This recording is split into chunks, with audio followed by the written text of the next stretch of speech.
You're listening to the Good Old Boys Fantasy Football Podcast. Now here's your hosts, Kevin, Derek, and Alex. Alrighty, welcome in, ladies and gentlemen, to another episode of the Good Old Boys Fantasy Football Podcast. My name is Derek, and I am joined, as always, by your co-hosts, Kevin and Alex. Guys, how we doing tonight? Doing good, man. I am down to 2 drafts left. I have 2 drafts left. One is starting tomorrow, and one is a work league we're doing it as a fast draft on Sunday this week. So then they're finally in the books. There have been many, but I'm excited for football. We're 9 days away from kickoff of the NFL season to watch the defending Super Bowl champions and the Dallas Cowboys on Thursday night national television as they kick off this 2021 season. So let's get about it, boys. I'm pretty happy. Yeah, I think I also have 2 drafts remaining, having just completed just a couple of them. Obviously our home league, which we'll get to talk about here a little bit towards the end of the show. But then I just actually joined a work league today. So new job, you got to find your way in. And so we haven't had that draft scheduled yet, but I'm excited to see what that one is. And I got my other longtime league that I've been a part of with a bunch of high school buddies. You guys are my college buddies league, and then I've got my high school buddies league. And that one is an auction draft. So I'm looking forward to doing that one on Labor Day. And then, we line it up, tee it up, and we get to watch real meaningful football on Sundays, not fake high school football on Sunday. Speaking of fake high school football, have you guys been following this deal with IMG Academy and whatever it's that not other IMG Academy? It's Bishop Sycamore. But who played IMG Academy? Yeah. And they got themselves on this nationally televised game on the 4-letter network, and then IMG smoked them 56-0. 2 days after they played a game. I saw that today, that they played a game in Pennsylvania on Friday and then went to Ohio and played that game in Canton. Sunday. Yeah, I did see that. It is a mess, and Bishop Sycamore has already elevated itself to one of the top fantasy football team names this year. And truth be told, it should be the trophy that is awarded to last place in everybody's league is the Bishop Sycamore trophy. Brutal. I was floored when I started reading that report. Team. It's so crazy. Their coach has already been fired.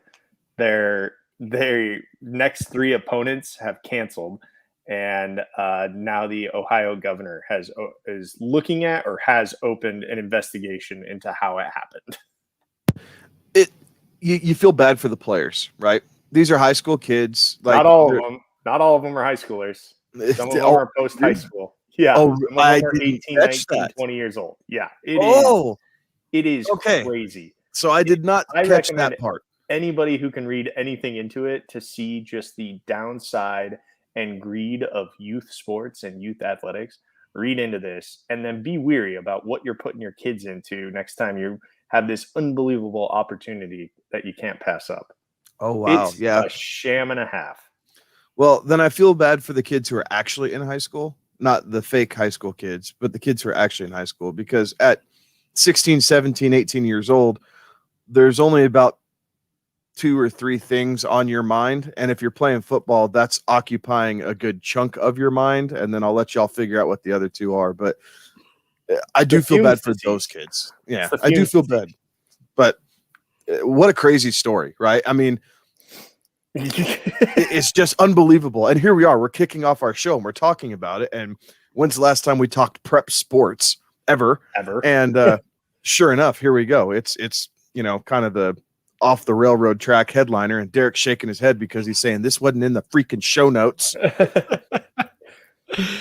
Oh, that's all right though, because it gave me time to get all the behind the scenes stuff that needed to get done. So I like it. There is a lot of other news kind of going on there, right? We had a lot of cut downs start happening. What were you guys some of your guys' takeaways on some of that? Obviously, you had the big headliner today coming out of New England. That was the big headliner. I think for me, what was most intriguing was the number of trades that actually happened today. So that way players who teams wanted didn't get cut and they got tossed back out into the pool. There were 6 or 7 at least different trades, all for late round picks, but for guys who, the Broncos got a guy from the Niners, the Bills, the Dolphins, the Jets all traded for guys who, the Eagles Ravens and made another deal. Yeah, the Ravens and Patriots made a deal too. Like, I think that's what I found most intriguing, guys, because I don't feel like I remember that very many, when I'm thinking of cut days, I don't remember this happening. And so it was very interesting to kind of follow that along and going, you know what? I can buy into this. Like, you're swapping draft picks and doing whatever to go get a guy that you feel like you can take a chance on instead of putting him out there and hoping you can sign him to the practice squad. I think there's a couple reasons behind it, and I'm not exactly sure when the restructure happened, but you guys remember that, like, it used to be that you would gradually get down to 53 players throughout the 4 weeks of preseason football, right? So there'd be a game, and then there would be a cut, and then there'd be another game and a cut. Week by week, it'd kind of go down. Well, when they renegotiated the CBA, that all changed. And so now, you have to get from something like, what is it, like 85 or something down to something like that. 53, it might be 65 to 53. Like, you have to get down to 65 by week 3 of the preseason, down to 53. And so I just know that, I think we might have seen this last year had there been preseason and dudes could put stuff on tape. But we didn't get that opportunity. And so I think that's what you're starting to see. And I think teams are starting to take advantage of the fact that these guys are employed for a long time.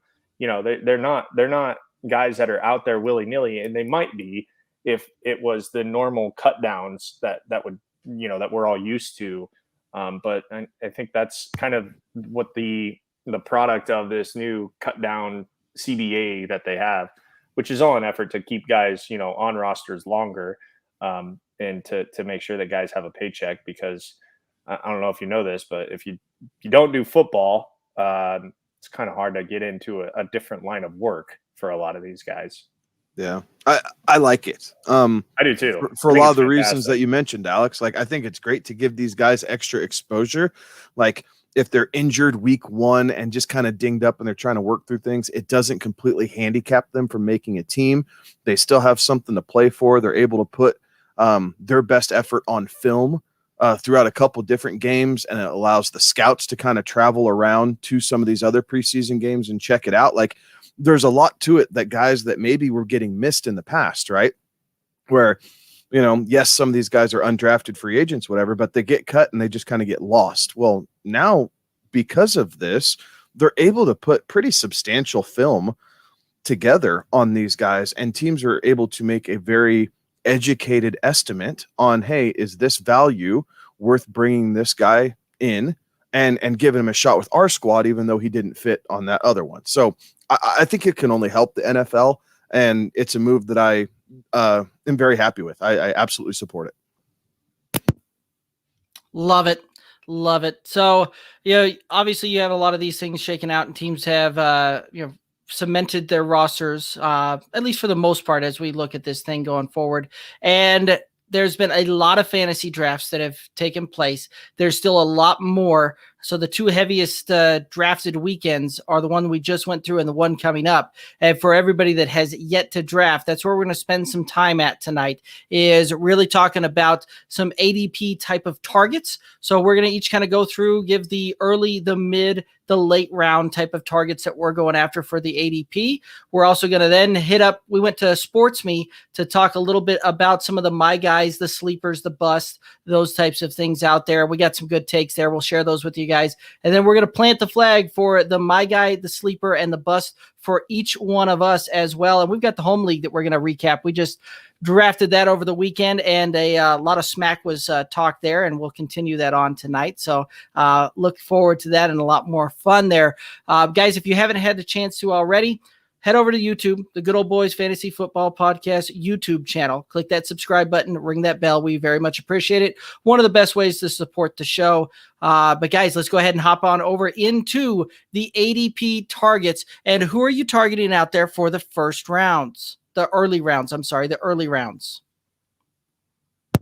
So I looked at this, where you can capture the most value in the first 2 rounds is kind of my spin on this. And a guy that you've been able to get in the second round consistently, and depending on whether it's single quarterback or super flex, sometimes as late as the very early third round, is one Devonta Adams. We know that Aaron Rodgers is back in Green Bay. In my opinion, Devonta Adams is the best fantasy wide receiver there is, just because of the dominance of target share and the connection that Aaron Rodgers and Devonta Adams have with him. And if the Packers are a good team, yes, but for fantasy purposes, if the Packers are good with anything, you can completely understand where they're funneling fantasy production. It is going from Aaron Rodgers to Devonta Adams. It is going Aaron Rodgers, hand off to Aaron Jones, and then you get a sprinkle of Aaron Jones in the pass game. Yes, you're going to have some other players who obviously score points, but for funneling purposes and understanding where the ball is going week in and week out, Devonta Adams is my surefire pick as far as best value that you can get in the first 2 rounds. Yeah, I went with a guy who's actually kind of a little towards the back half of the first round, and having just done our home league draft and picking in that area, there's some question marks, and you got to be able to react and figure out kind of how the draft's going to play out in front of you. And a lot of the guys that you don't want to, or that you might want to take, aren't going to be there. Shout out SS Basketball Pod, thanks. So I went with Austin Eckler, who by some is, going as low as 13, as high as 9. But he's there right towards the back half, and that's RB1 that you're going to get. He's playing in a offense that's good. The only downside, and I guess maybe the only downside, is that he plays in the AFC West, but you're going to need a lot of points to keep up with some of those offenses in that AFC West, and there's a lot of points to be had in the AFC West. So I went with Austin Eckler as a guy that for the value of being that early second, back end of the first round, as a running back that is going to be an RB1 and featured in an offense, that to me is attractive. Yeah, absolutely.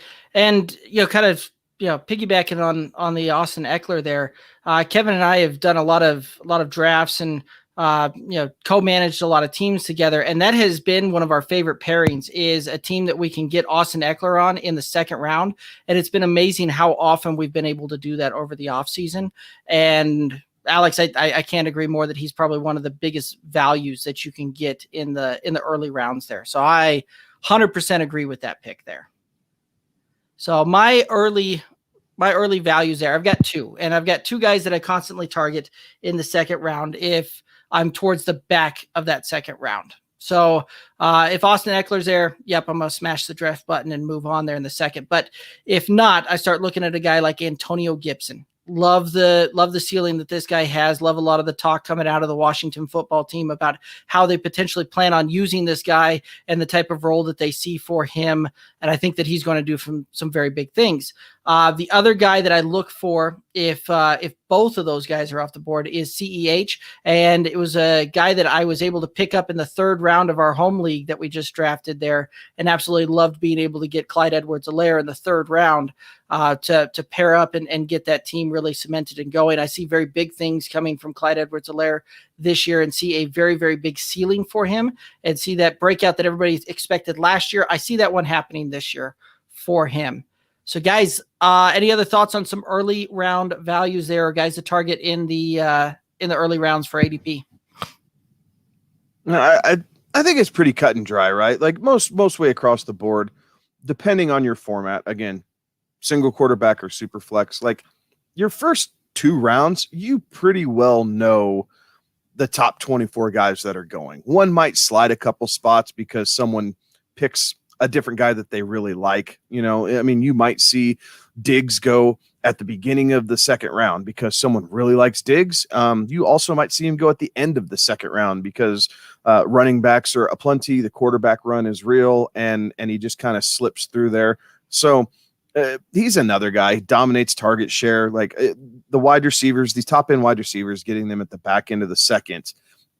If you are If you feel comfortable with it, it's a great way to start a 0 RB approach in a super flex. If you go quarterback and then one of these top tier wide receivers, because then you're most likely, especially if you're at the back end of the second, early third, you're able to kind of pair that in with a Waller or Kittle type for the tight end to kind of really cement that 0 RB approach. Or if you're just going with a true balanced approach, right? You went Dalvin Cook or Derrick Henry in the first round, and then you want to pair that up with the top wide receiver and look for some of these running backs late, whether it's Gus Edwards, Daryl Henderson, who I'm going to talk about here in a bit, Mike Davis, Myles Gaskin, those type of guys. So there's a very sound approach to that, especially for those guys drafting at the top of the draft, kind of how that flows back and forth. It's a little bit different for the tail end of the draft or the back half. You have to strategize it a little bit differently. Absolutely. And JB Chode knows, a good friend of the show, chiming in there saying, what's up, guys? What up, JB Chode knows? So, guys, let's go ahead and move on into some mid-round guys. And where we're kind of classifying this as far as the mid-rounds go is going to be kind of in that 4th to 8th round type of range as far as an ADP targeting type of deal goes. So when it gets to the mid-rounds, who's the guy that you're really going after that you just kind of love as far as where the value falls for that? So for me, it's Daryl Henderson. I think people they were really high on him after Cam Akers went down, and then holy crap, did the brakes pump. Henderson banged up his thumb. They traded for Sony Michel. Xavier Jones all of a sudden, is kind of falling off the wayside too. But Daryl Henderson really kind of pumped the brakes on his run up the draft board. So for me, it was a really nice cementing of his value in the mid rounds. I think, yes, Sony Michel is going to have a role with the LA Rams, but Daryl Henderson's going to get first crack at it because he's the one who knows the offense. Right now, you can get him, depending on your draft, anywhere from the 6th to the 8th round. And so, again, if you're going 0 RB at the top, this is the type of guy that you want to be able to get as your second or third back, depending on what you're doing and everything else, for the mid rounds as far as running backs go. So, he is explosive. The Rams spent second round capital on him, guys. Like, they're not going to give up on him. He's not in Todd Gurley's shadow. He's not in Cam Akers' shadow. As long as he can stay healthy, I still think he's going to see the lion's share of the work, and Michel's going to be there as kind of a veteran spell back to help out in some situations. But Daryl Henderson will get first crack at everything this year, provided he stays healthy. My guy's kind of the same way, just on the opposite coast, and that is James Robinson, who, depending on where you're looking at ADP, and obviously the injury news propels him back into that conversation. And some of these, I don't know, were updated. Some of these ADPs that I'm looking at were updated after. Oh God, his name is. I'm drawing a blank on Travis Etienne. Thank you, Etienne. After Etienne got hurt. But you can get James Robinson. Some of these places are saying as early as 29 and as late as 56. We're talking about over 2 round spread between where his ADP is. And to me, the guy he's going to be a featured back. We know what he can do. Yes, it's a new coaching staff, and yes, Jacksonville has the shiny new toy in Trevor Lawrence. But James Robinson is a workhorse. We've seen that. I saw that when he was in college. Wish I would have listened to my own advice and used him last year. But I know that he can carry the load, and will be fine getting 3-4 yards a pop. He's a tough runner inside, in between the tackles. He can get outside, and has that explosiveness. So James Robinson to me is a guy that if he's still available in the 4th round, and your numbers up, go ahead and hit draft and just walk away smiling, because you've got a true featured running back in that offense, depending on how Urban wants to do things. But you've got a featured back and a guy that, is going to get the football. So I would say that James Robinson is a guy that, that's a no-brainer in the middle rounds. If he's still available and you're up picking in the 4th or 5th round, hit draft, move on. Yeah, and that's kind of where I've seen both Henderson and Robinson kind of end up, is kind of in that 4th, 5th round type of territory there, because you've seen some guys like, Miles Sanders, David Montgomery kind of start to fall towards the back of that third, early fourth type of deal. And then you typically get almost a half round break before you see like a Daryl Henderson or a James Robinson go.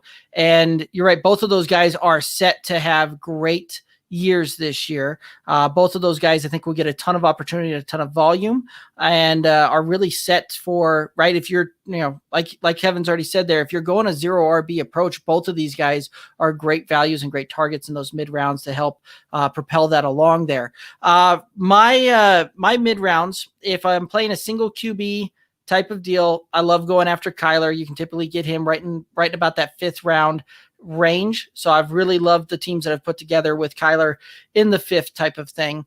For all other formats there, Damian Harris has been a guy that's steadily been creeping up my draft board there. I'm loving the way that he runs. He's been a very powerful runner, very efficient with the ball, from what I've been seeing here in this preseason as well. The news today actually only helps him, I think, because one of the big drawbacks that I had on Damian Harris was that when you get inside the red zone, what was that going to look like? Because you knew that Cam Newton was going to put up 10 to 12 touchdowns on the ground, and he was going to vulture a lot of those touchdowns that could go to Damian Harris otherwise.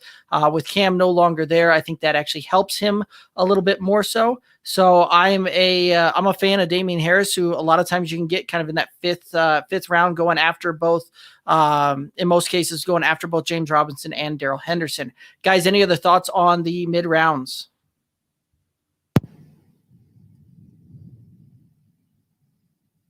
I will say this, and if you're going into a draft and you're thinking, okay, I know what I'm going to do in the first 2 rounds, I have a pretty good idea of what players I'm going to get. Those middle rounds, like you're not gonna lose the fantasy football season if you take the wrong guy in the first round. It's going to hurt, but you're not going to lose with taking in the first round. But you can really, really improve your chances if you nail your picks in 4, 5, 6, and 7. Like that really, really helps your fantasy football team. So those rounds, I think they're much harder because obviously the player pool is limited, but those rounds are more important, in my opinion, than the first 2 picks that you take. 4, 5, 6, and 7 are where you can make your hay and really separate yourself out from everybody else in your league. Yeah, I think there's definitely some method there for sure. When you look at the late rounds, let's go ahead and head that way. For the late rounds, who is some of your flyers? Who are you looking at there? And again, for everybody out there watching, we've kind of defined this for this purpose in this exercise of late rounds being 9th round and beyond. So who are you looking at kind of 9th round and beyond? So I am looking at Mr. Corey Davis, and I didn't expect to ever be pumping the Corey Davis train on our show. But I've been paying attention. Obviously, there's interest in Zach Wilson and just trying to see what he's going to do, knowing that he's going to be the starter there in New York for the Jets. And just kind of watching the chemistry with these guys. And one of the things we were talking about before the show is Corey Davis was on the field for all of 22 snaps for the preseason. During those 22 snaps, he was targeted 14 times. Like that is a quarterback building chemistry with his wide receiver. That is a quarterback knowing who his alpha is going to be and just working on that consistently. Now, Corey Davis, I think others are starting to see this as well, right? So coming into this past weekend, Corey Davis, his ADP was somewhere around 105. Okay. Coming out of the weekend after all these sites kind of download their data and they do these ADP calculators and everything else, it has jumped up from 105 to 93. Like that's a full round. That's a full round, right? And that's a big deal when you start kind of getting into these types of ranges. So depending on who you're drafting with, he's a guy that you can get later. He's a nice piece to see. If he can duplicate what he did last year or be better as the true alpha with Zach Wilson, right? Like there's extreme value with that. And him coming off the board as like the 50 to 55th wide receiver. if he's finishing as wide receiver 3 and you're able to pop him in as your flex spots in certain situations, your value's right there. So he's a guy who at the moment that's one of the late round guys that I'm really targeting. He's going to be the number 1 on that team. We've seen that. They like Elijah Moore, but right now this season is going to be Corey Davis. So the 2 guys that I picked, I guess not really 9th round values at the moment, but they could be. But obviously in a single quarterback, single quarterback league, quarterbacks are going to go a little bit later. So Tom Brady is obviously a guy that after that kind of first run of quarterbacks goes, he's down there in the 70s, I guess, right now in some ADPs. So it's later. But Tom Brady's a guy that, and I'm actually basing this, I'm drinking the Kool-Aid that Kevin is serving up this year, in that Tom Brady's got 50 touchdowns in him. So I have no reason not to believe it based on the performance that we saw last year and another year in Bruce Arians' offense. The Kool-Aid that Derek's been serving up this year, the second year in Bruce Arians' offense for quarterbacks is remarkable. So based on my 2 co-hosts, I think Tom Brady is a guy that you can target late and you'll be ecstatic about. But since Tom Brady is a quarterback, I'll also throw out Cortland Sutton, which this one might be a little bit of a homer pick. And I have said this once, I'll say it 1,000 times. As a receiver, you're only as good as the guy throwing you the football.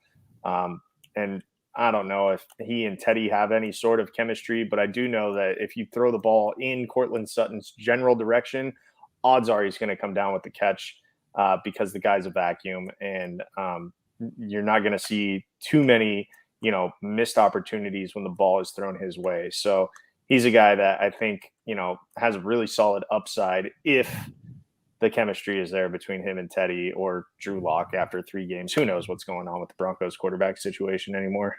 Well, I think it can be. And one thing I have to remind myself as a Bronco fan as well about Teddy Bridgewater is he supported 3 top 24 receivers last year in Robbie Anderson, DJ Moore, and Curtis Samuel. Like, yes, the system and the offensive philosophy is going to be slightly different in Denver than it was in Carolina. Yes, Carolina was out Christian McCaffrey for a bulk of the season. Like, I understand all the things that play into that, but still, for all the, I don't know, kind of meh that we give to Teddy Bridgewater as, I think, just the industry, right? Not only the fantasy industry and as a Bronco fan, he can support very strong wide receiver production.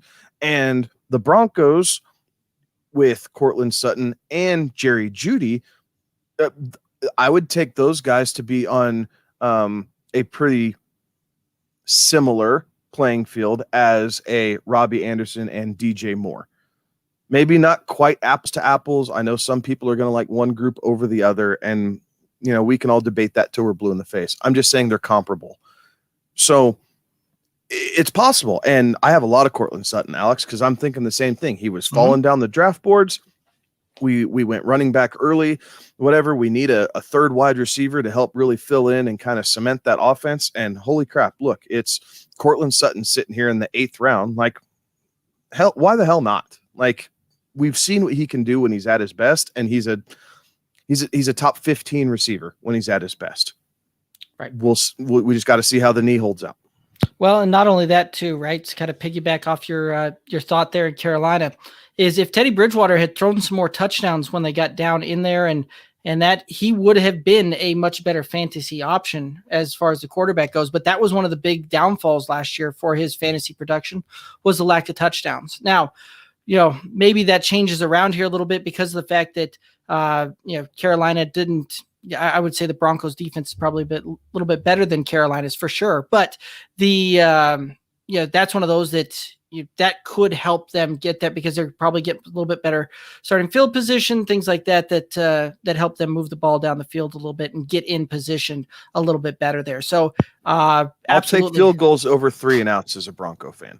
Yep. And I get it. Like, even if he's just moving him between the 20s, it's not 3 and out, 3 and out, 3 and out like we've seen from the Broncos in recent years. Absolutely. So my late round guys, and I've kind of jumped between two of them. They play on the same team, Michael Pittman and Paris Campbell. And it all comes down to, two guys that I absolutely love. We've talked extensively about this Colts offense and what we think this wide receiver room is going to do this year. And so one of those that if I miss on one of those guys, I'm picking up if I miss on Michael Pittman in about the 10th, I'm picking up Paris Campbell in about the 14th is where I can get him. And I love that pairing. Same thing to another guy that I've been just loving the value on is Will Fuller, who a lot of times you can pick up in the 10th or the 11th in some cases. And that's another guy that even with that suspension coming out there, he was a top 10 wide receiver last year before that hit. And I think that Miami defense, the way that they went out and constructed that, they're going to try and push that ball down the field a little bit. So I think you'll see some pretty good things there because I think they're going to really see what Tua has. And if that deep ball that Tua showed a lot in college, if that's going to stand out there. And he's got two playmakers on the outside in both Waddle and in Will Fuller that can go down the field and catch a deep ball. I agree with that. I think one guy that I want to mention that we probably haven't talked about enough throughout the preseason on this is Terence Marshall for the Carolina Panthers. The Carolina Panthers don't really use a tight end for receiving purposes. That's not really their offensive philosophy. Dan Arnold's going to stay in line. Ian Thomas is a great run blocking tight end, has never quite panned out as the pass catcher that we thought he might be coming out of college. But Terence Marshall is a big body receiver who has no problem playing in the slot and kind of filling that tight end void. And I believe if my numbers are correct, he led the NFL in yards after the catch in the preseason. Now, not always does that translate to the regular season, but it does show me that Sam Darnold is targeting him. Like he's aware of where he's at on the field. And the Carolina is trying to get him in space to run after the catch. So I took a flyer on in a home league in the last round of ours just to kind of put my money where my mouth was. But I think as far as a fourth or fifth wide receiver on your team, depending on construction, I think you could do a lot worse than Terence Marshall, who I think was going to be kind of the red zone hog there in Carolina, since there is no true tight end force to toss the ball to in the end zone. Yeah.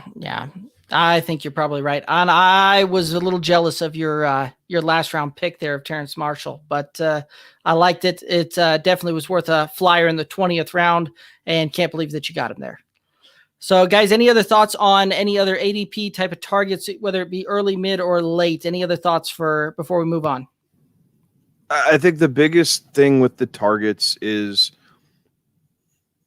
as we've been preaching, like these are guys to look after, but have them in, again, tiers. We talk about the tiers.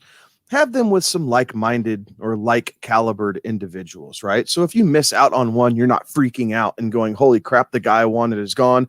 What am I doing now? I have a 2-minute clock and I can't make up my mind. And then you panic draft. Because when you panic draft is when you end up looking at the board at the end of the day and going, well, crap, I could have had this guy or I could have had this guy. And it doesn't make it nearly as much fun. So just make sure you have a backup plan. And if you're going to go get your guy, by all means do it, but don't spend the whole draft reaching for your guy. Be comfortable with letting the draft board fall to you, understanding where the value is, and then drafting to that board, because that will help you just as much as anything else will, is if you're comfortable in whatever situation you get handed to you. I like it. That is some very sage advice. Guys, we're going to go ahead and move on over into some my guys, some busts, and some sleepers. And this one should be a lot of fun. We went to Sports Me earlier today to get some people's, my guys, their busts, their sleepers. We've got their takes. We're going to show that here. If you guys have not downloaded the Sports Me app, it's a lot of fun. Hop onto the Google Play Store, the App Store. download that. You can find us over there. You can hop in the battles, give some takes back and forth. We would love to see you make an appearance on the show under the Sports Me Spicy Take here. We're easy to find. So, guys, without further ado, let's go ahead and hit up some Sports Me Spicy Takes, what some folks had to say on my guys, bust, and sleepers.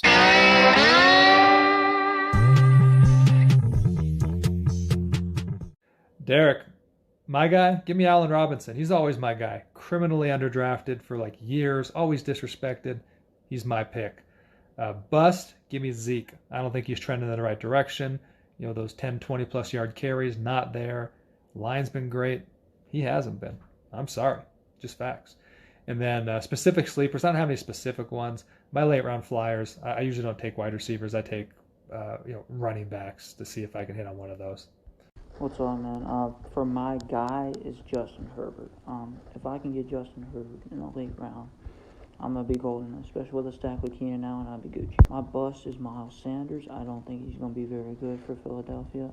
I think they're going to be trailing a lot, and that's going to get away from the running game. And my sleeper is Babytron Kenny Golladay. I think he's going to have a very sneaky, solid season in his first year in the Meadowlands with the Giants. So there you go. That's what I got, man.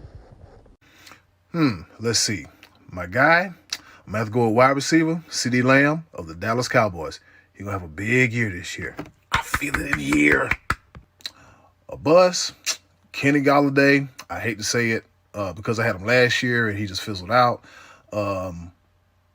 This year, see Danny Dimes and the New York Giants offensive line.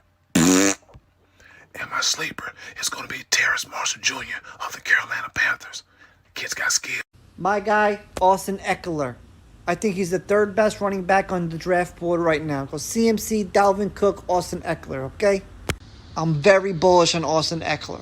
My busts, all three of the Cincinnati wide receivers. They're all being drafted way too high. Chase, Boyd, Higgins. I think they're all going to bust, especially where they're being drafted. My sleeper, Deebo Samuel.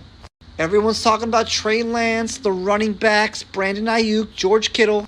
Deebo going to outscore them all. Derek, what's good? It's your boy, Run Boys Robbie, Run Boys Fantasy Network. For my guy, I'm going to say Antonio Gibson. I have him ending RB6 overall. For a bust, I'm going to say Kyle Pitts because we're expecting him to have the greatest rookie season ever since Jeremy Shockey, and I think that's going to let some people down. He'll be close, but not as high as what everyone thinks. And then for a sleeper, I'm on rah-rah-rah, I'm on ooh-la-la, stuck in a bad offense. My guy has got to be Dalvin Cook or CMC. I think CMC's looking to have a comeback here after his injury. And Sam Darnold is going to be a good replacement for him at quarterback. Also, again, Dalvin Cook, you can't go wrong. My bust is going to be a spicier take, and people are going to make fun of me for it. I don't trust the Saints offense for Alvin Kamara. Kamara had significantly less productivity when Breeze was gone. My sleeper, Myles Gaskin. So some great takes there and a lot of fun. Absolutely enjoyed everybody. That's fun. Yeah, it was a lot of fun. It got a lot of traction over there on the Sports Me. And again, guys, if you have not downloaded that app, you need to hop in the Google Play Store. You need to hop in the App Store, download it. You can go to getsportsme.com. It'll point you there to get that done. You can hop on there. You can give your takes. We do more than just these Sports Me spicy takes on there. You can hop on there. You can give us a good old fashioned take, debate us on some of these things. It's a lot of fun, and encourage everybody to hop over there and try it out.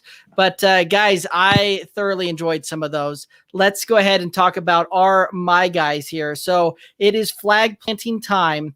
And who is your my guy for 2021? I'll kick it off. My guy should be no surprise to listeners of this show. I have been pounding this guy as far as just propping him up really about as long as we've been talking about the 2021 season. It will be a bounce back season. I have him finishing RB3 at the end of the year. Zeke Elliott of the Dallas Cowboys. I do think that getting Zach Martin back and the cohesiveness of the offensive line will help. Dak Prescott staying healthy for a whole season obviously helps when the secondary has to worry about 3 wide receivers kind of coming at him at all times. Not to mention, have you seen his workout videos? Dude is lean and he is mean. So I'm eating up Zeke all day for my guy. So my guy, it should come as no surprise to anybody who's listened for any amount of time.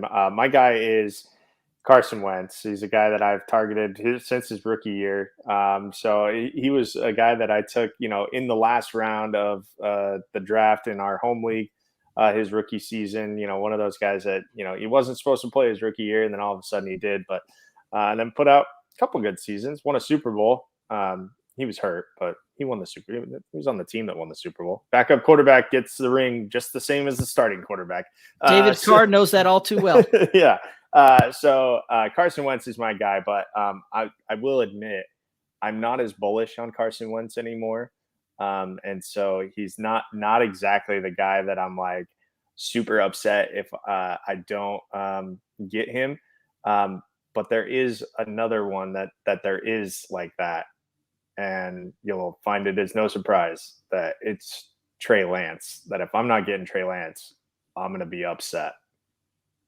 Yeah, we saw that in the home league this past week. Funny enough, out of all of the my guys, only one guy in this on this panel ended up with his my guy on his team for our home league, and we'll get to that when we cover the home league. So my guy also, if you have listened to this show for any amount of time, is no surprise, a guy that I started really kind of getting on board with last year and watched the breakout happen, and that is Antonio Gibson, and a guy that I'm very big on, very bullish on, and I'm kind of right there. We saw Robbie give that running back 6 overall ranking. That is where I had him projected going through it as well. So some big things that I see coming from that as well. And guys, we've got a couple of questions coming in here. So before we get to the bus and the sleepers, we've got some questions to answer. So would you trade Henry for Zeke? I took AJ Brown as a steal in round 4. My other backs are Gibson and Carson, full PPR. And I will say, absolutely, I will trade Henry for Zeke because if I'm on the board drafting, I'm going to draft Zeke over Henry in a redraft. This isn't going to be a consensus then. He goes on to say, Derek, and you'll ask if you put up his next comment. He's worried about the Brown and Henry stack, and I don't know that's anything to be worried about. Honestly, I don't think that either of those two are going to really eat into each other's productivity because, man, Tennessee likes to run the football, and even with Julio there, I still think there's going to be opportunities for Derrick Henry to run. So really, this just comes down to, which back do you think is going to have the better year? I'm not in the Zeke is going to have a better year than Derrick Henry camp. So I would be fine with staying with Derrick Henry. But I don't know that you can go wrong here, especially if you've got Gibson and Carson as your other two backs. I think, you can really just kind of you're getting figure it all out. Yeah. Elite running back for elite running back, right? Yeah, it's not really that big of a trade. So if you are concerned about the stack and you've got the dance partner to go with you, then I guess do it. But I don't know that I would be so quick to hit the trade button on that. I'm not worried about the stack either. So if that's what your concern is, I don't think you need to be concerned about that. What you're basically doing is you're just capitalizing on both phases of the Tennessee offense and kind of both alphas within that. What worries me more is the knee issues that AJ Brown is having than it is with kind of stacking them up together. But that being said, honestly, this is a coin flip. I would take Zeke.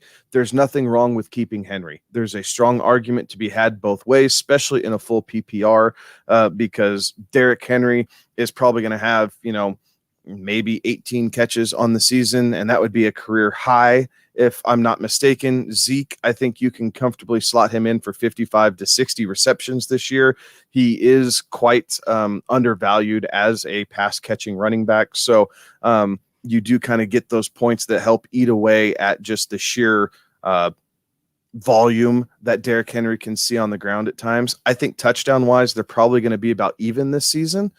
So if touchdowns are a net, honestly, if you have the receptions kind of outweighing maybe some of the extra yardage that Derrick Henry would see, it's a coin flip. I think I have Derrick Henry as 6 in my rankings, and 5. I think I have Derrick Henry at 5 and Zeke at 3. So it's whatever you feel comfortable with. At this point, have fun with your fantasy team. There is no clear right or wrong answer, as you've seen with our panel, but make sure you're comfortable with it and do what makes you happy in this type of trade. Right. Okay. And like we said, it's elite for elite. You can't go wrong either way. But it sounds like both Kevin and I would take the Zeke. Alex would take the Derrick Henry. So not a unanimous decision, but fantasy football is supposed to be fun. Take the guy that does that for you. Let's go ahead. We've got another question here, and it's a half-point PPR 12-team league. Is this a solid wide receiver squad? Calvin Ridley, Robbie Anderson, Jarvis Landry, Brandon Cooks, Devonta Smith, also thinking of acquiring Jamison Crowder off of waivers. Goes on to say, thank you guys. Great show.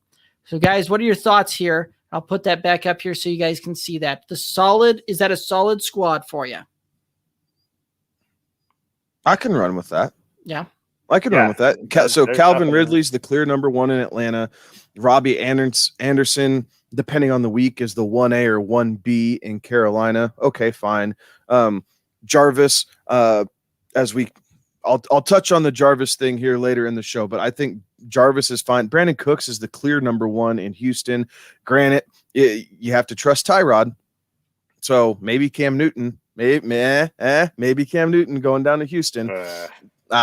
It's throwing darts. It's throwing darts. But and Devonta Smith, I think Jalen Hurts has to fall in love with someone, so it might as well be an old teammate in Devonta Smith and being able to kind of trust him and feed him the ball. Otherwise, Jalen Hurts is going to fizzle out of this league as fast as he climbed up the ranks from the end of last season to this season. So I don't think you need to acquire Crowder unless you're absolutely dropping a dud. I'm just not that convinced that Crowder isn't going to be like the third, possibly fourth mouth that they try and feed in this New York Jets offense. So I think there might be some other pieces that you could look at on your waiver wire if Crowder's out there.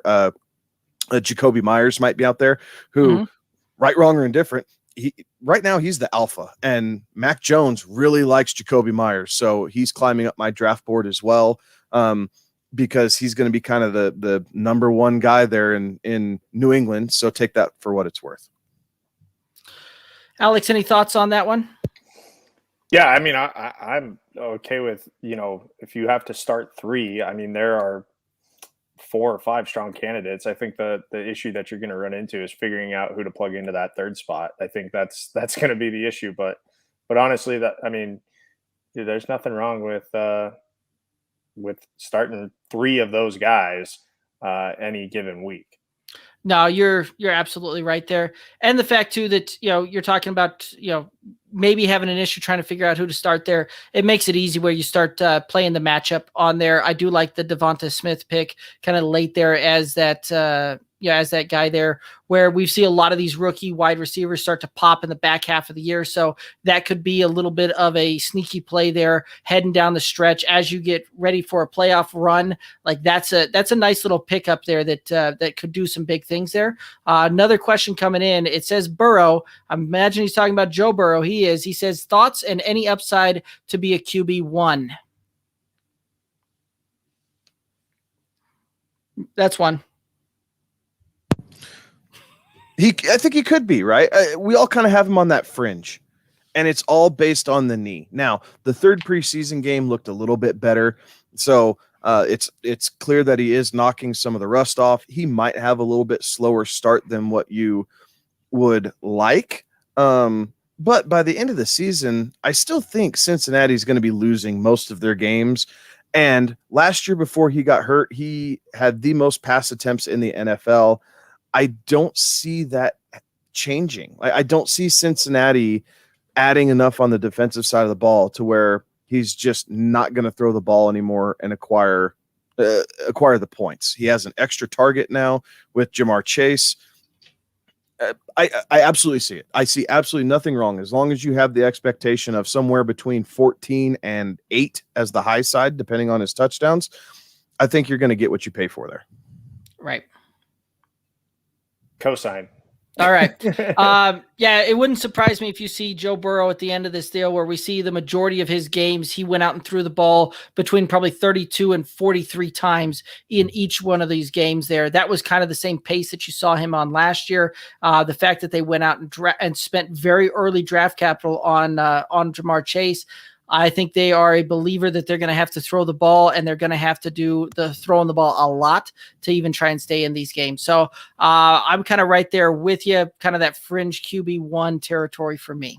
Garbage time points count for something in fantasy football. And right, wrong, or indifferent, Joe Burrow is going to acquire a ton of garbage time points because the defense is not going to be able to stop too many teams. Right. Absolutely. So, guys, let's go ahead and head back over. We got some busts to talk about. So let's hit them up. Let's hear your bust for the 2021 season. I'll start. This might just be in retaliation of who Derek thinks his bust is going to be, but I've gone with, I've got reasons behind mine. Yeah, I'm sure you do. And mine is totally just to spite you. So I've gone with Nick Chubb as my bust. I just don't know. I feel like that Baker Mayfield is going to take another step forward in this Cleveland offense. And I think that the passing game is going to be effective in itself. I really have no reason to decide, to pick Nick Chubb, other than I looked at his name, threw a dart at it. That's really what it is. That's the only reason. I mean, he's a high pick. He's going for a lot. Cleveland's team is good, right? But they've got a lot of mouths to feed. We've talked about this. And while he might be the only show in town when it comes to running back, I still think that they're going to get creative in the ways that they're going to do other things with I can't remember the head coach's name anymore. It used to be the OC for Minnesota. Stefanski. Thank you. Sirianni was the only thing coming to my head. He's the Eagles coach. That's Philadelphia. Yeah, but Stefanski, I mean, he's a creative offensive mind. So I don't know. This is in retaliation because I picked up Saquon on the home league team, and I really cannot afford to have him be a bust this year. So that leads into Derek. Derek, say your reasons. So way to steal my thunder. Yeah. So this is one of those that I'm sure I'm going to hear about it from all the Saquon truthers out there. But Saquon Barkley is going to be my bust for 2021. And there's several reasons behind it. One, we're still not sure when he's going to actually see the field, things like that. So we're already seeing a little bit of risk kind of enter into what has been traditionally a first round pick in almost every draft that I've been in. I've seen him slip a little bit where you can get him in the second round, things like that. But for the most part, he is a middle of the first type of pick there, right? Most folks are taking him in the top 5 RBs off the board. And if you're going to take him as a top 5 RB off the board, he has to deliver on that draft capital.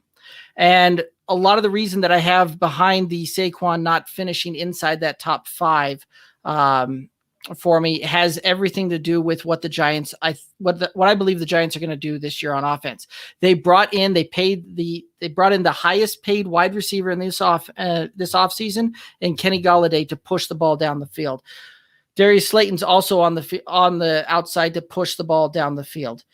You had Sterling Shepard and Evan Ingram, as well as they spent a first-round draft capital on Kadarius Toney. All of these guys to run these kind of short and intermediate routes there in the middle type of the field. Now, couple that with where we've seen Saquon be amazing for fantasy football. That was in his rookie season, and it was a different makeup of the offense. You saw Saquon get 120 targets that year. Eli Manning was a check down master, would check that ball down, check the ball down, check the ball down. And you saw Saquon get a ton of points through that.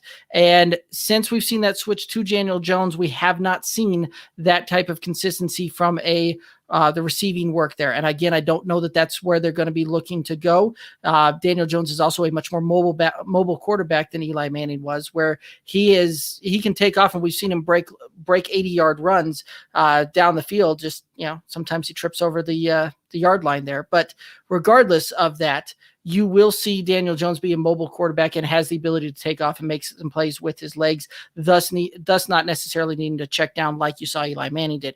So that's where I see a lot of it. That is, while the Giants made some improvements on the offensive line, I don't know that offensive line improved enough for Saquon to get back to a hyper efficient type of deal. He'll still see a lot of volume there, but I don't know that he sees the volume in the passing game to make him a top 5 back this type of year. And that's why I see him finishing on a fringe running back 1 side of things. And that's why he's a bust for me, is that draft capital is not going to pay off in my mind. Touche, sir. Touche. So instead of going the veteran, I'm going to go with the number 1 overall draft pick, Trevor Lawrence. ETN going down hurts. DJ Chark being banged up through camp hurts. They don't really have that chemistry. You have a couple other, just Laviska Shenault, which I'm still not convinced on. He's another guy that, because of Lawrence, like I just don't see it. So I think Trevor Lawrence is going to take his lumps in Jacksonville, right, wrong, or indifferent. Yes, they get the benefit of playing Houston twice, but on the flip side, they have to play Indy twice, who finished as a top 3 defense last year. I think they continued to improve that defense throughout the offseason and the draft. So I think Indy's going to be very strong on the defensive side of the ball. And Tennessee, which is those Tennessee-Jacksonville games always seem to be like 13-17, right? Like those games are never the barn burner light show Star Wars games that put up a ton of points. So I don't think the schedule does them any favors. I think having a first-time head coach doesn't necessarily do him any favors. And I think that just the overall skill around him, whether it's offensive line or the wide receiver core, they don't have a tight end, all those things. So where's his security blanket? So I am not a believer in Trevor Lawrence. I think he's being drafted too high. And for those of you taking him as your QB1 in a super flex, I feel like you're going to be really, really hurting come the end of the season, wishing that you would have gone another route. Yep, I would agree with you. One other thought that I had when I was watching that game was you looked at how Urban Meyer kind of sees that offense moving and how Darrell Bevel sees that offense moving, and they are not on the same page as far as what that offense looks like. So I think that's going to kind of stunt the growth there and not provide the continuity that you need that young quarterback to have to be successful and early Which is on. mind-blowing because Urban had a say in bringing Derek Bevel in. Like that just wasn't an arbitrary decision. Like, here's our head coach, here's our offensive coordinator, here's our defensive guy. Like Urban Meyer had a hand in all this. Like, and how I get contrasting opinions. I get that Derek Bevel has NFL experience and can kind of fill in some of the learning gaps that Urban Meyer might have switching to the NFL game away from collegiate football. But you're absolutely right, Derek. Like their offensive philosophies are so completely different. And yes, we've seen Urban Meyer transform when he was at Ohio State. We saw him pound the ball with Zeke. And then we saw even as recently as 2 years ago when Justin Fields took over and just start chucking the ball through the air. So we've seen him do both sides, but this is a different level of competition than what he even saw at Ohio State. Absolutely. So, guys, we're talking the bus. By the way, Alex, I don't know if you saw that. BDM 16 definitely agrees with me on the Barkley take. So I'm sorry that we've got some folks agreeing there. Hey, BDM, all that advice that I gave you on the Henry for Zeke, I'm just kidding. I'm just kidding. We appreciate all the comments coming in. It makes the show a lot of fun. So we appreciate you guys chiming in. Let's go ahead and move on over. Let's talk about some sleepers. And kind of one of those that it's an interesting thought when you think of sleepers because of the fact that everybody always has a sleeper now and you know, everything's so saturated out there that it's how do you really have a sleeper these days? But we're going to go ahead and talk about the sleepers. And again, BDM 16, we appreciate that. So let's go ahead and hit them up. Who you got as your sleeper? Well, since Kevin just went and tore down his quarterback there for a couple minutes, I'm going to go with Laviska Shenault as my sleeper, just because, and the both of you actually tearing down their offensive philosophy there in Jacksonville. But I do think that Shenault, if there is going to be a shining piece in this offense that's not named James Robinson, I think it's going to be Laviska Shenault. Kid's big. I think, you get another year in the league with him. And keep in mind, guys, like he could have been a much higher draft pick if it weren't for that injury or whatever he was dealing with going into the draft. What was that, 2 years ago? So 2 drafts ago. So I think Laviska Shenault is a guy who's going to have a pretty good, especially from where he's being drafted to where he's finishing. I have, as I was looking at it, sorry, I had it pulled up and then I lost it. But Laviska Shenault, anywhere from, 92 is where they've got him overall. Sure, he's being drafted actually relatively high in the 40s, but I still think that he's going to outperform the wide receiver. I don't even know. I lost that page. Whatever distinction he has there. But I think he's going to outperform that.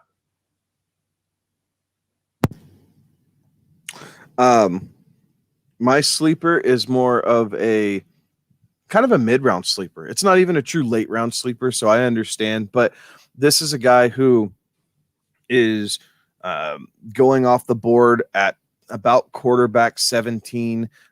He's a guy who's being kind of firmly cemented into that QB2 status as you're looking at guys. And his name is Baker Mayfield. And here's another guy I didn't think I would be pumping up on our show. I did not like Baker last year. I thought his rookie year was kind of a lot of smoke and mirrors. And here we are this year, and he's my sleeper. And I think it's because after going through it, seeing what the Browns have done, getting OBJ back helps. I don't care what these haters say. I'm not saying that OBJ is going to finish top 5. Don't get me wrong on this. I am not telling anybody that OBJ will finish as a top 5 wide receiver, but I do think OBJ still provides an element and an extra layer of complexity to this offense and the way Kevin Stefanski wants to run it with the play action game, that he will be valuable. I think Baker is now coming into yet another season in this offense. He had a full off season to work with the guys, to get in the film room, to spend time with his teammates, and they want to improve. This team is hungry, guys. We saw it in the playoffs last year when they gave the Chiefs everything they wanted and then some in the playoffs. They are hungry and they are out to prove, the remaining doubters wrong again. And I think this offense, we are going to see some more passing out of this offense this year. Last year was very run heavy. Obviously, they lost Odell Beckham. Jarvis Landry played through some injuries, but he wasn't the healthiest guy in the world. And they were really just trying to limit some of the defensive time on the field because their defense had big holes in it. Well, the Browns sunk the most money into the defensive side of the ball in the NFL this past offseason. They drafted to help the defensive side of the ball. They brought in an extra piece for the offensive line to continue to bolster that. Like, the Browns made a lot of really good moves that I don't think people are paying attention to.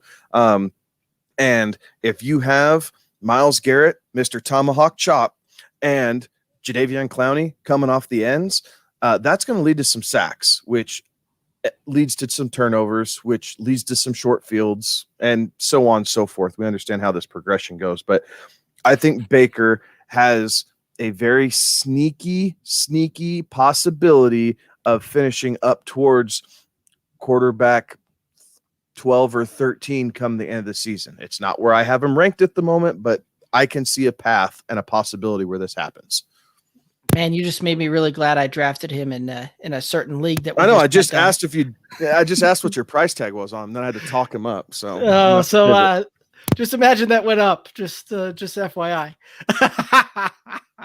Alrighty, guys. So my sleeper is a deep late round guy, and it's a method that I've talked about heavily on the show. That if you're not going to get one of these big tight ends, one of these big name tight ends, top 3 kind of guys, punt the position and find the guys later in the draft that can help you out with that. And a guy that I think can do that for you is one Mr. Gerald Everett, the tight end out of Seattle. I think that he will have some very, very good draft value returned when it's all said and done. And tight end is, when it comes to a streaming type of thing, you're going to be able to stream him more than more than what his draft capital is going to provide you. So I think that he is going to get you some really, really good weeks when it's all said and done.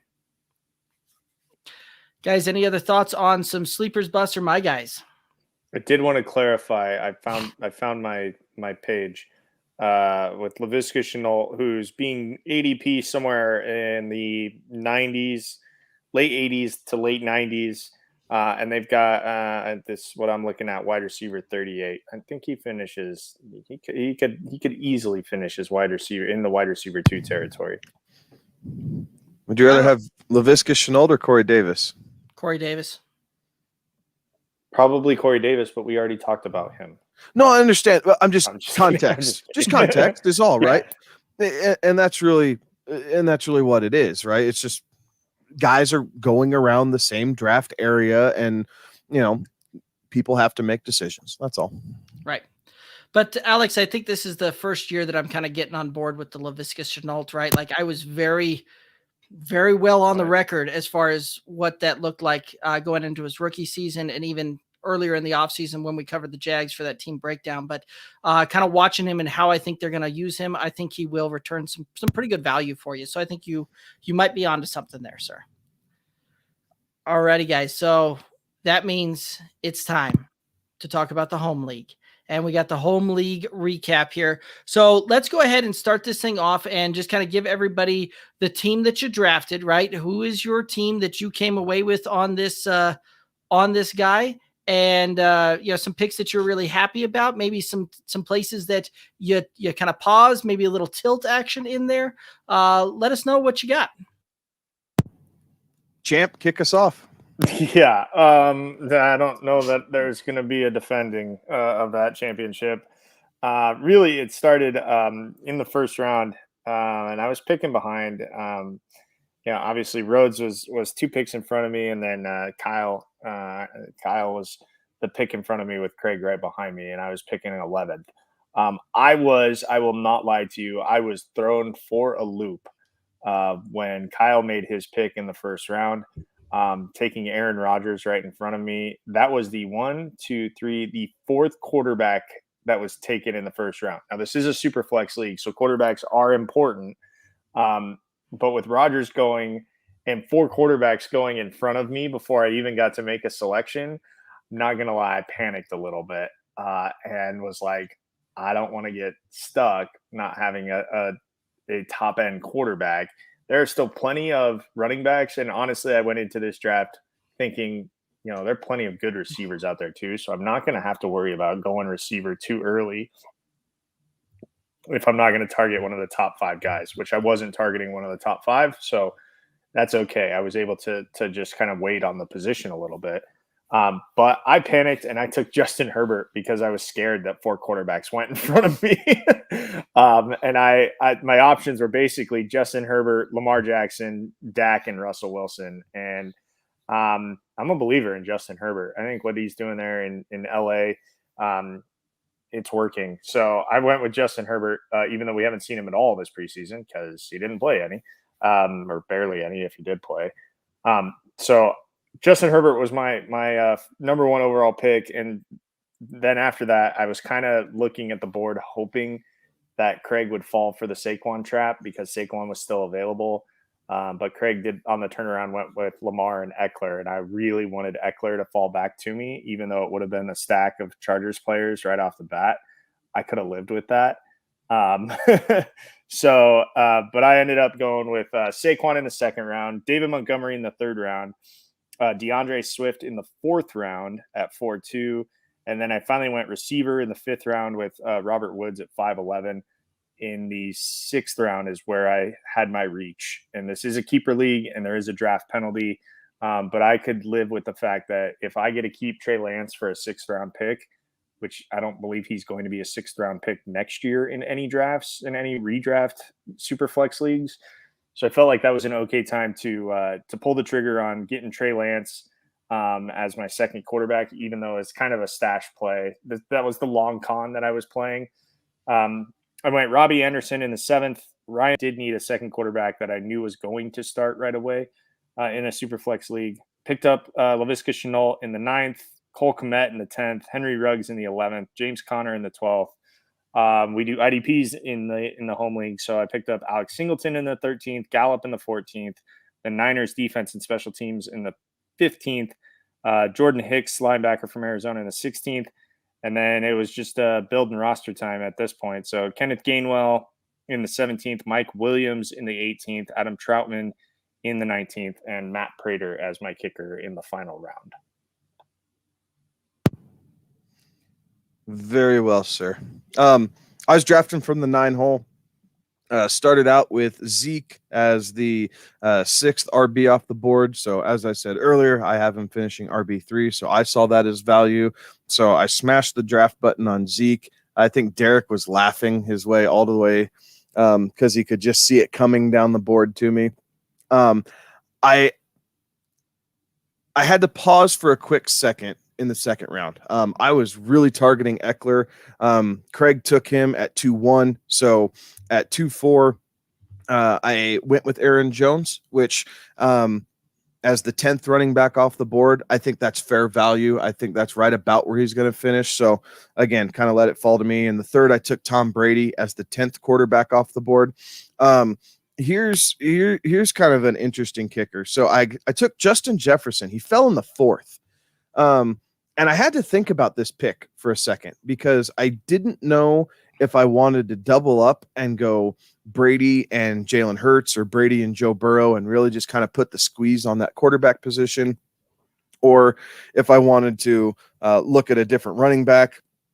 But I decided that I was going to not pass the opportunity to get a share of Justin Jefferson because I really don't have him anywhere because he's been going so high. So Justin Jefferson was 1, 2, 3, 4, 5, the ninth wide receiver off the board. So I felt pretty good about that. Followed that up with DJ Moore in the 5th, Trey Sermon in the 6th. What I think is my steal of the draft, TJ Hawkinson fell in our draft to the 7-9 spot as the 8th tight end off the board. So I think that's extremely good value on a guy that could very easily lead the Detroit Lions in target share, catches, receptions, touchdowns, all the way across the board. So I like that a lot. My flyer on quarterback kind of came in the 8th. Again, with it being a keep around, I took Justin Fields. He's going to be starting sooner than later. I got him in the 8th round. Again, if it's a keeper league, he's not going to be going in the 8th round next year. And I saw some really good value with that. So I took Fields in the 8th. Juju fell to me in the 9th. Sam Darnold in the 10th to kind of shore up that quarterback position to make sure I had starters. Zach Cunningham is my first IDP. And then Kenyon Drake, Corey Davis, which I was really happy with in the 13th, Tremaine Edmonds, Tony Pollard to handcuff that Zeke pick. So Tony Pollard fell all the way to the 15th. So I got that handcuff there, went ahead and grabbed another quarterback, Tyrod, and then Russell Gage, Rodrigo Blankenship, which was my kicker of choice coming in. So I felt really good about that. And then a 20th round flyer on Terrence Marshall. So overall, I was pretty stinking pleased walking away from this draft. Yeah. And both of you guys drafted some good teams. I was also very happy with my team as well. I was drafting out of the 4 hole. So ended up having Dalvin Cook somehow fall to me. I was still amazed when that one happened. I was really debating on whether or not I was going to have to try and steal the Zeke there or try and go with like a Kyler. But the fact that he fell to me, took him at the 104, then Dak managed to fall back to me.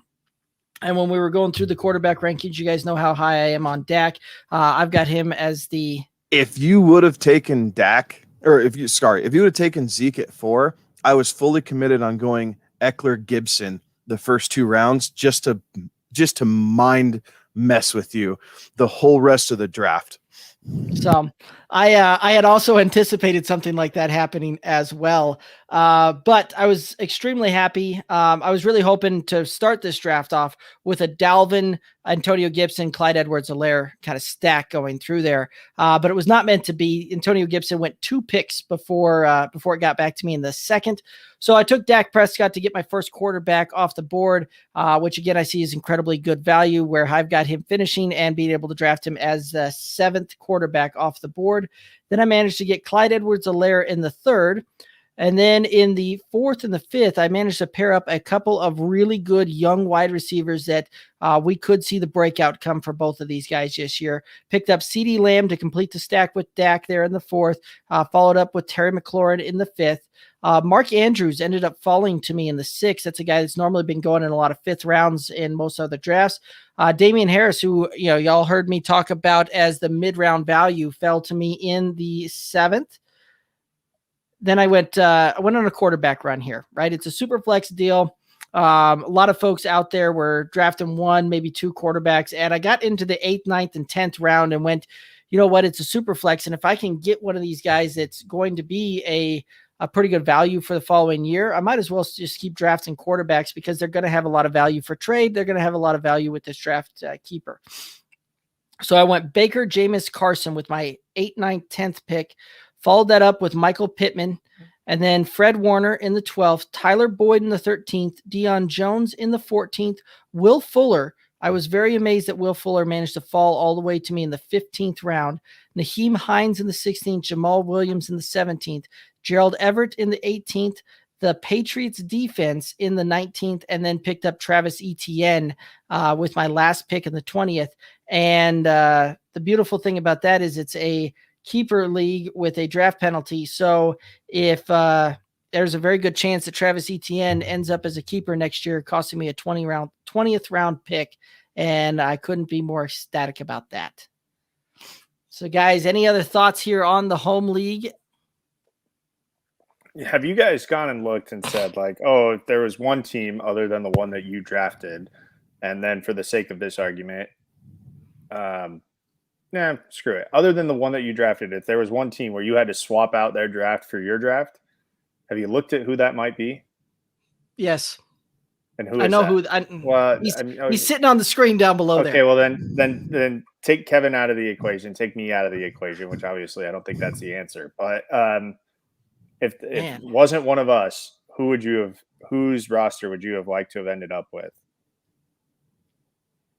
I could make my dad's roster work. Yeah. Like Jonathan Taylor, Tyreek, Najee, Jalen Hurts, Kupp, Hunt, Cousins, Daryl Henderson in the 8th, which might have been the steal of the entire draft. I heard you talking to him during that point. I did. Why is he still there?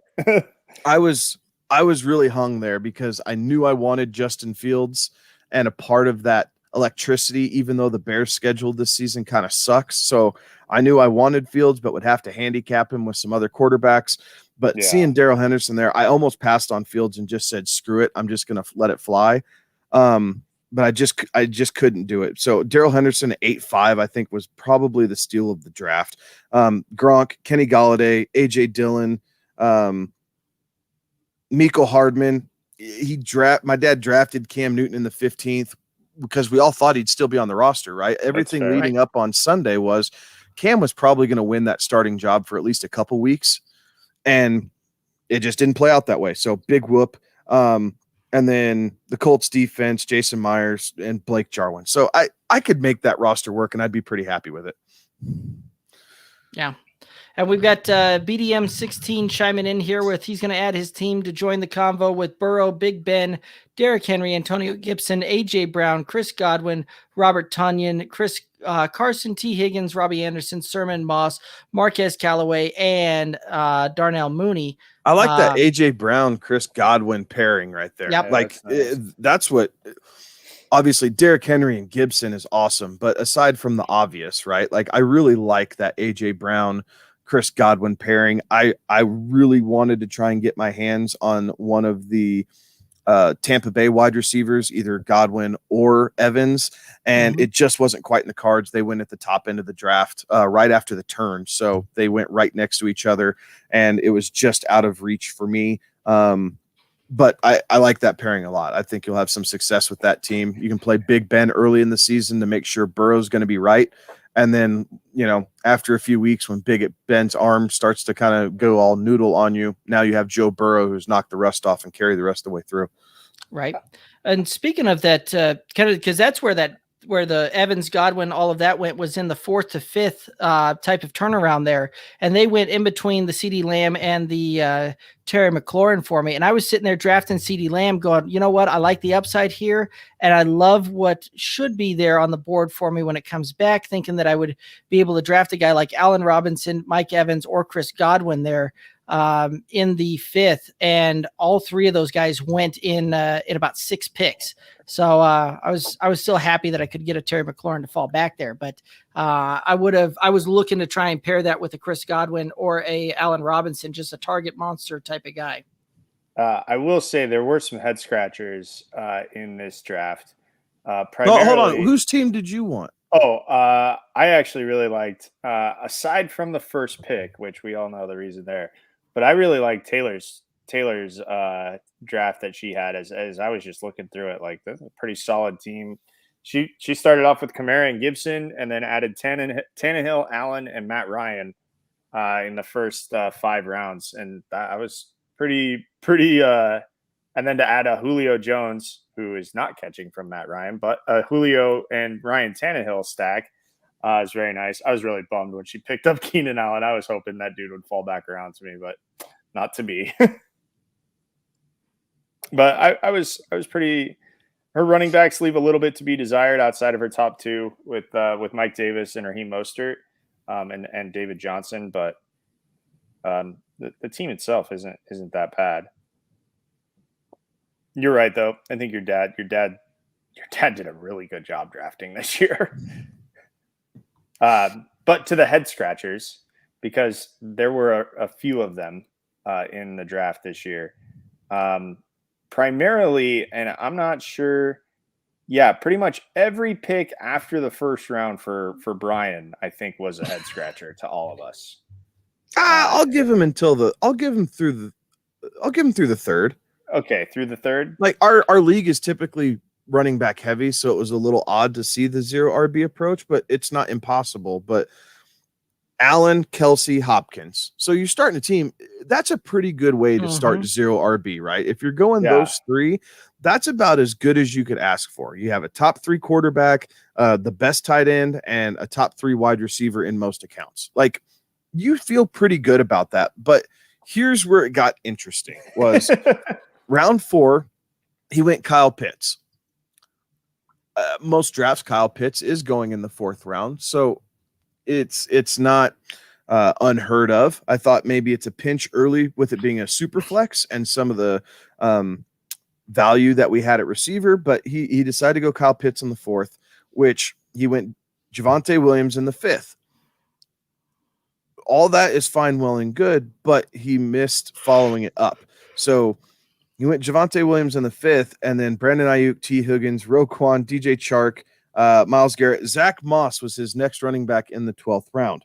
Then Sony Michel in the 14th, and Chuba Hubbard in the 17th.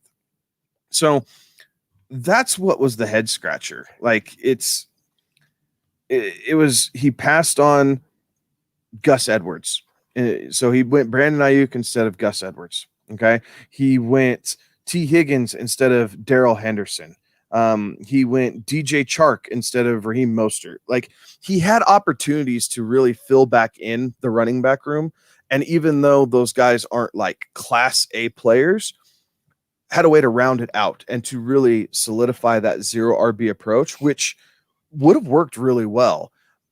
He just chose to go a different way, and I think that's really, really, really going to hurt him as we get into the season. I think he's going to be looking to try and make a trade here and get some solid competitive depth at running back, because he's just not going to be able to compete through that position group for at least the first 4 or 5 weeks.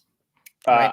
I will also say the other head scratcher in this draft was Craig's picks in round 17 and round 18, where he went Tyler Bass and then turned around On the turnaround at 17-12, he takes Tyler Bass, kicker. And on the turnaround, he takes Jason Sanders, kicker. Back-to-back picks, he takes 2 kickers. Yeah.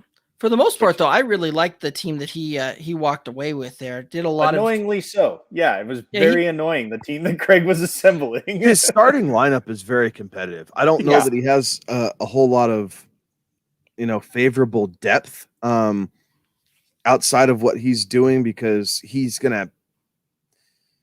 has Jackson, Eckler, Ridley, James Robinson, Lockett, Deontay Johnson. So that's kind of his skill position start. He got Hunter Henry in the 9th, which is fair value for him. There's a tight end run going there in the 9th, so I don't have any problem with that. But his 3rd running back was Philip Lindsay in the 12th. His 4th wide receiver was Brandon Cooks in the 13th. Value-wise for Cooks, I'm okay with that. But, I mean, there's a big gap between who his starting lineup's going to be, and if anybody gets dinged up and through the bye weeks, he's really going to have to be creative on the waiver wire and possibly make a trade or two to kind of give him some depth to get through the middle of the season where it gets so stinking hard to navigate at times. Yeah. Yeah, but I do like his starting lineup that he put together for sure. So, guys, any other thoughts on the home league? Any other thoughts on any of the other topics? Super excited for games to actually kick off. It's going to be fun. It'll be a lot of fun. The draft was fun. I mean, we went from having it be a 6-hour ordeal the first year or whatever the hell it was to we got all 20 rounds done in just under or right at 2 hours. Right around 2 hours, yeah. I mean, super awesome. I am still super pleased that we changed platforms and switched it over to Sleeper. I still think the user interface just is so much more convenient and friendly once you spend 10-15 minutes in it and really understand how it navigates. So I love it. I like my team a lot. I probably wish I had one more solid kind of backup running back on my team.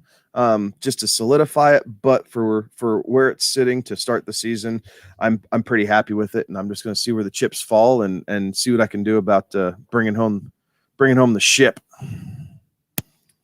Oh, we got one more coming in here. Cash's stylist is asking, would y'all trade Aaron Jones and Jerry Judy for Dalvin Cook?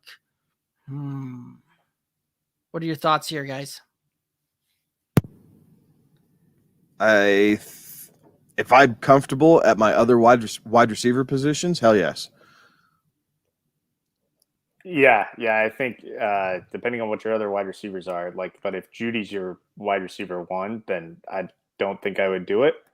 If he's wide receiver 2, right? I don't think most teams aren't going to wait until the 7th round or whatever it is to draft their first wide receiver. But you could be a wide receiver 2, and that's kind of well within the range. But if he's your 3rd or 4th wideout and you had, Aaron Jones and then Raheem Mostert or something like that, like you had a big, long wait between the two, hell yeah, if you think he's a top 3 guy, go get your guy. We still don't quite know. Oh, they're on your bench? On your bench? Then hell yeah. Smash the yes button.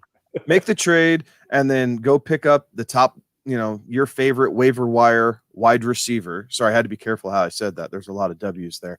Your favorite waiver wire wide receiver. Yeah, to fill in the spot for Judy. So you'll be just fine. Yeah. Well, especially with your starters being Keenan and Kupp. Yeah, absolutely. That's a smash the accept button, complete that trade and move on. That is, you're going to improve your team instantly doing that. So, Cash's Stylist says, thanks guys and appreciate it.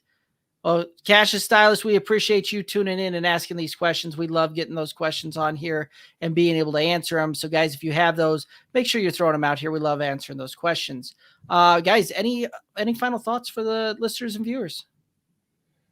Good luck to those of you drafting between now and next Thursday. So things are really going to ramp up, right? So next week we get to really kind of start getting into it. We're going to be 2 days away from the start of the season, so things are going to be flying through. So obviously keep firing off the questions. We're more than happy to more than happy to help answer any of those questions, whether it's Twitter, Facebook, hell, posting on the YouTube videos, jumping on Sports Me, whatever you guys got. We love getting involved and trying to help everybody, bring home the ship, because that's why we play. Cash and trophies, absolutely. Alex, any final thoughts? No, I'm just excited, ready for these things to actually matter. Yes, absolutely. Absolutely. So guys, make sure that you hit us up on the socials. Kevin already told you we're on Twitter, we're on Instagram, we're on Facebook at Good Old Boys FF. We've got the website for you with a lot of rankings, things like that. We'll be posting those rankings weekly as the season progresses there. So make sure you're checking that out. Make sure that you're hopping onto our YouTube channel, Good Old Boys Fantasy Football Podcast YouTube channel. Click that subscribe button, ring the bell. We do the show live every Tuesday night, 11 p.m. Eastern. And as the season gets going, we're going to be coming to you guys more often to help provide some of that fantasy advice. Once the season kicks off, Kevin and I will be doing a Friday night show for y'all to help you set your lineups, get some things looking for the matchups for Sunday. And then Sunday morning, I'll be coming live for y'all for a start sit 'em type of question show, just like we did there. Throw out your questions. Would love to answer them. We'll have some other folks coming on to give some DFS plays, things like that. But absolutely looking forward to this one, guys. For Kevin and Alex, I'm Derek. Thanks for tuning in and listening to the Good Old Boys Fantasy Football Podcast. Have a good one. Be safe. Go Dogs. Boomer Sooner.